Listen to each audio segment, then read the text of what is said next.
Welcome back. Today, we pull back the velvet curtain on a soul who burned too bright for this world. A farm boy who became a god, a rebel who changed cinema forever. A young man who left us with just 3 films and 1,000 what-ifs. This is the story of James Byron Dean. The Midwest wind carried whispers through the cornfields of rural Indiana as young Jimmy Dean raced barefoot down dirt roads, his overalls flapping like wings. In these quiet moments before dawn, when the world still slept, he imagined himself as someone else, a daring adventurer, a tragic hero, anything but the quiet farm boy everyone saw. His small hands would clutch at the frayed edges of his mother's quilt as she read him stories by lamplight, her voice painting pictures more vivid than anything their modest farmhouse contained.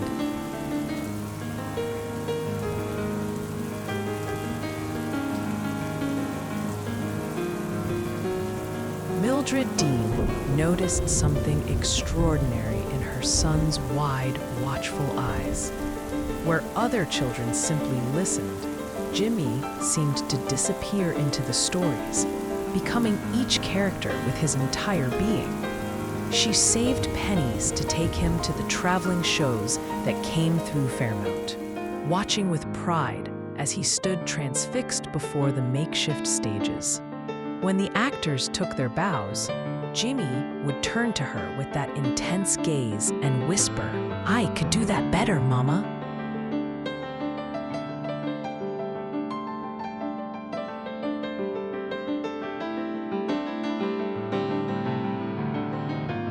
Cancer came like a thief in the night. 9-year-old Jimmy sat vigil at his mother's bedside, memorizing the curve of her smile, the musical lilt of her laughter, storing these treasures away like a squirrel preparing for winter. After she was gone, the farmhouse grew impossibly large and empty. Winton Dean, lost in his own grief, could barely look at the boy who had his wife's eyes. When Jimmy was sent to live with his aunt and uncle, he packed his few belongings carefully, a photograph of his mother, the copy of Little Prince she'd given him, and the cowboy hat from his last birthday.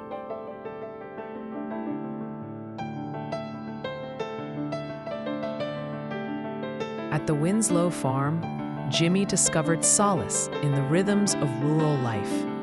He'd rise before the sun to feed the hogs, his breath forming ghostly shapes in the crisp morning air. But it was in the high school auditorium that he truly came alive. Drama teacher Adeline Nall would recall decades later how the gangly teenager transformed on stage, his raw emotion startling for someone so young. In a production of Macbeth, when Jimmy delivered the "Tomorrow and Tomorrow" soliloquy, even the janitor paused his sweeping to listen.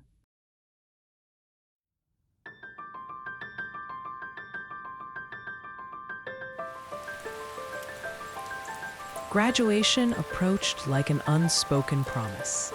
As his classmates made plans for local jobs and early marriages, Jimmy stared at the western horizon, where the sun dipped below the cornfields. New York called to him with its electric energy and endless possibilities. On the morning of his departure, he stood at his mother's grave one last time, placing a single wildflower against the cool stone. "Watch me, Mama," he whispered. "The bus to Manhattan couldn't arrive fast enough."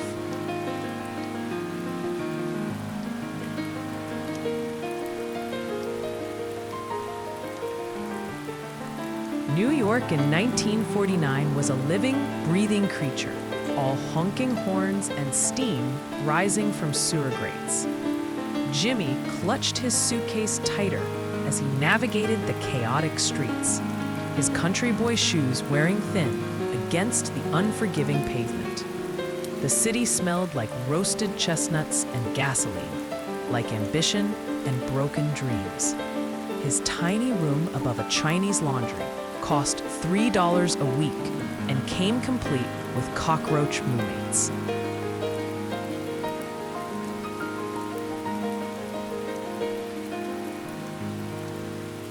The actor's studio became his sanctuary. While other students took notes, Jimmy absorbed lessons through his pores. He'd sit cross-legged on the floor during Lee Strasberg's lectures, chewing his thumbnail raw as the master teacher explained method acting. "You must live truthfully under imaginary circumstances," Strasberg intoned, and Jimmy understood this better than anyone. His audition pieces weren't performances, they were exorcisms.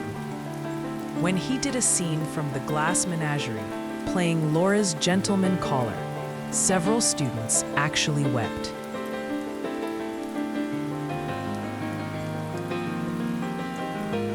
Money was a constant worry.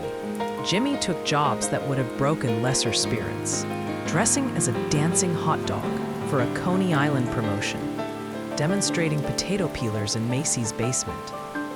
He learned to stretch a single cup of coffee for hours at the diner near Times Square, scribbling character notes on napkins between sips. The other regulars, failed actors, washed-up boxers, aging chorus girls, became his unlikely mentors. They called him Kid and slipped him extra roles when the night cook wasn't looking.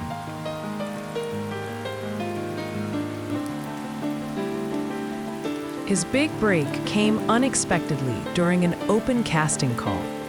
The director nearly dismissed the skinny kid in the wrinkled shirt until Jimmy did something extraordinary. He didn't act desperate. He simply stood there, radiating quiet intensity. And when he read the lines, they sounded like they'd been written just for him. The television role led to another, then another. Broadway took notice. Critics began using words like genius and once-in-a-generation talent. But when the Hollywood offer came, a screen test for Warner Bros., Jimmy hesitated. New York had shaped him, tested him, made him an artist. Could he survive the glittering artificiality of Los Angeles? As he packed his few belongings, the photograph of his mother now framed, the little prints worn from rereading, he realized the answer didn't matter. The boy who raced through Indiana cornfields had always been running towards something.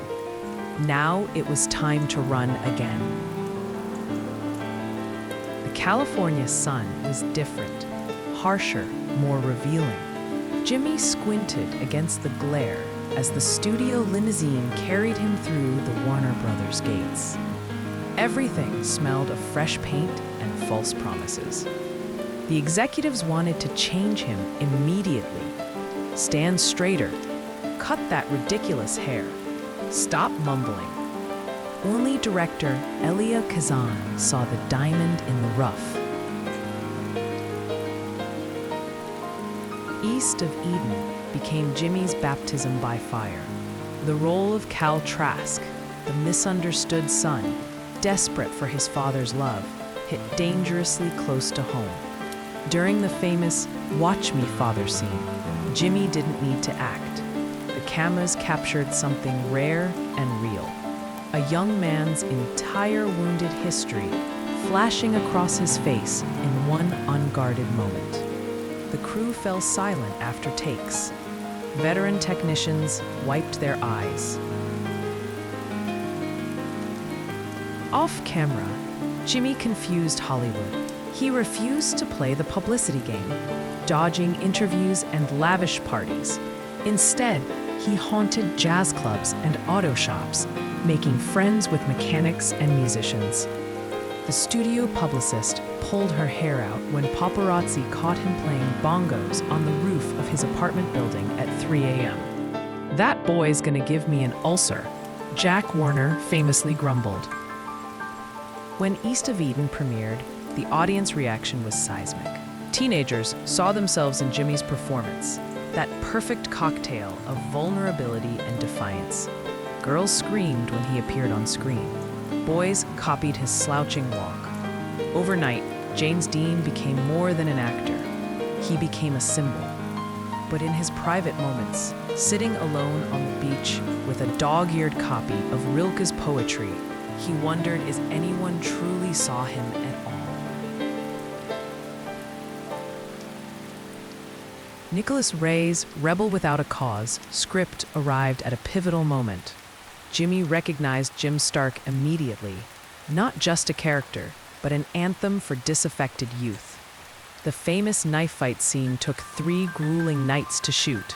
Between takes, Jimmy would retreat to his dressing room, emerging with fresh bruises, both physical and emotional.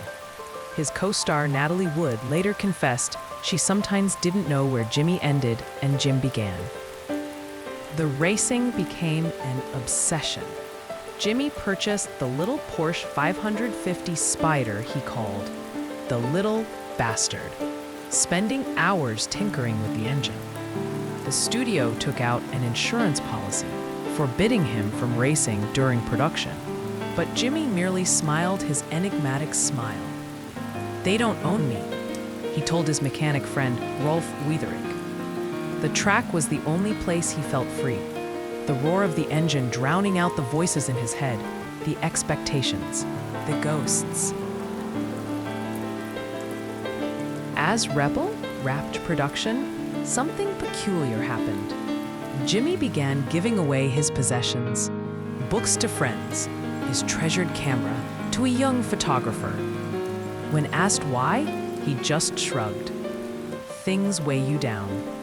On September 30th, 1955, he took the Spider out for one last drive to Salinas. The highway was clear, the afternoon sun golden. No one will ever know if he saw the Ford sedan that pulled into his lane. The impact was instantaneous. In death, Jamesdean became immortal. The rushes from Giant arrived at Warner Bros. The day after the funeral. Studio executives watched in stunned silence as Jimmy's final performance unfolded. The transformation from young ranch hand Jet Rink to bitter oil tycoon was nothing short of alchemy. When Elizabeth Taylor's character slaps Jet in the climactic scene, the raw hurt in Jimmy's eyes wasn't acting. Fans refused to believe he was gone. Sightings poured in. Jimmy working at a gas station in Oregon. Jimmy drinking coffee in Paris. Psychics claimed to channel messages from him. The mythology grew with each passing year until it became difficult to separate the man from the legend. In Fairmount, Indiana, the Winslows kept Jimmy's room exactly as he'd left it. On quiet afternoons, the neighbors swore they could hear the faint sound of a motorcycle engine in the distance, growing fainter and fainter until it disappeared into the cornfields. The news spread like wildfire through Hollywood and beyond. Jamesdean killed in auto crash screamed the headlines on October 1st, 1955. Fans stood frozen in drugstores and diners, staring at newspaper racks in disbelief. At Warner Brothers Studios, a haunting silence fell over Soundstage 7, where Jimmy had filmed so many iconic scenes. Natalie Wood collapsed when she heard, while Elizabeth Taylor, who had grown close to Jimmy during Giant, locked herself in her dressing room for hours. Back in Fairmount, the Winslow farm was besieged by reporters and distraught teenagers. Aunt Hortense answered the door with red-rimmed eyes, accepting casseroles and condolences with quiet dignity. The small-town funeral on October 8th drew thousands. Fans lined the streets 10 deep, some fainting, others wailing uncontrollably. The scent of chrysanthemums and candle wax filled the modest Quaker church as pallbearers carried the simple oak casket down the aisle. Outside, the autumn leaves fell like golden tears. In death, Jimmy became more famous than he'd ever been in life. His face stared from magazine covers around the world. The Porsche wreckage was photographed and examined like some sacred relic. And in dorm rooms and drive-ins across America, a generation of teenagers lit candles beneath his posters, whispering the lines from Rebel Without a Cause like prayers. When Giant premiered in 1956, the audience sat in stunned silence during Jimmy's scenes. There was something eerie about watching the young actor who would never age, never disappoint, never become anything less than perfect.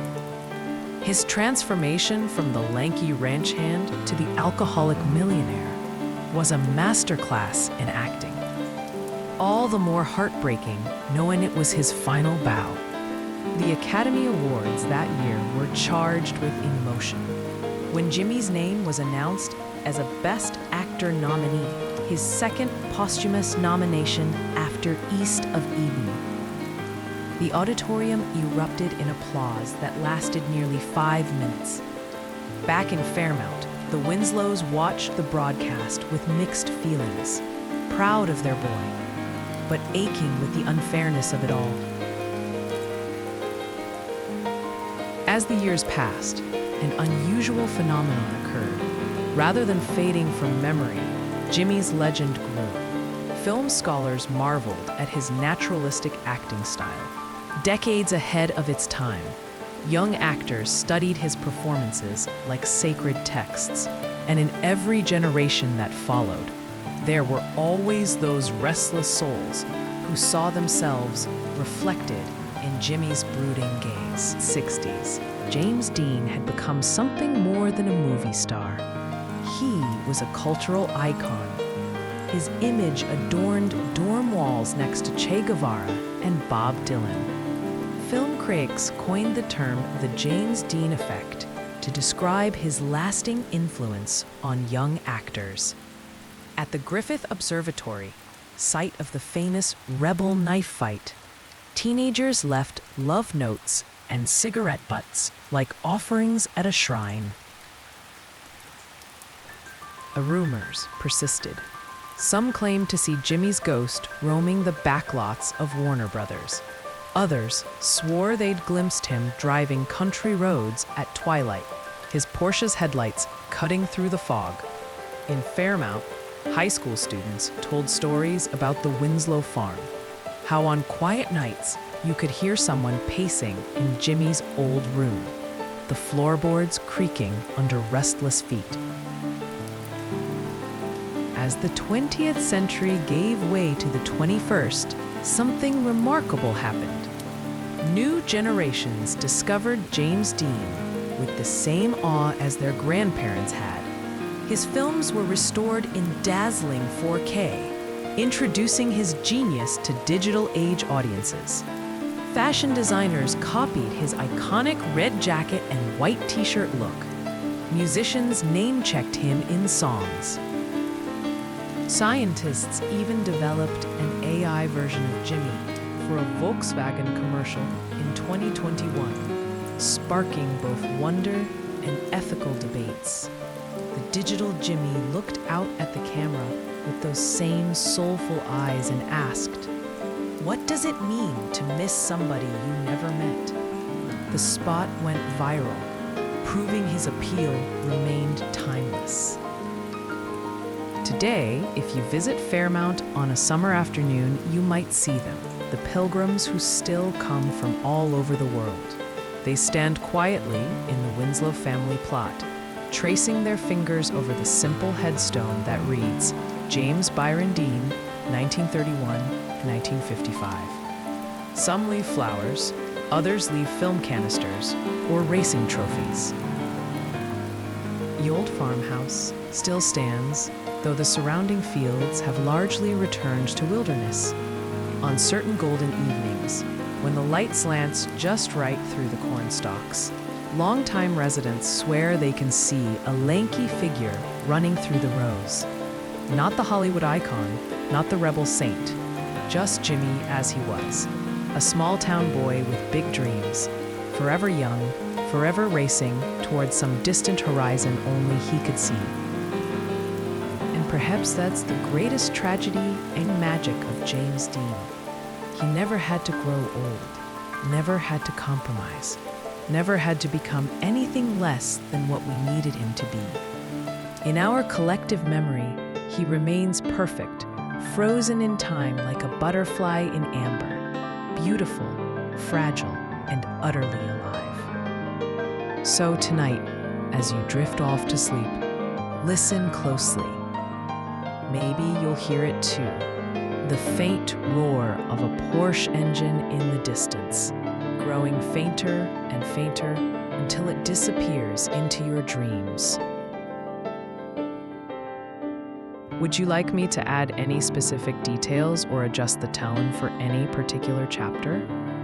I kept the narration lyrical and soothing for bedtime listening while maintaining historical accuracy. Thanks.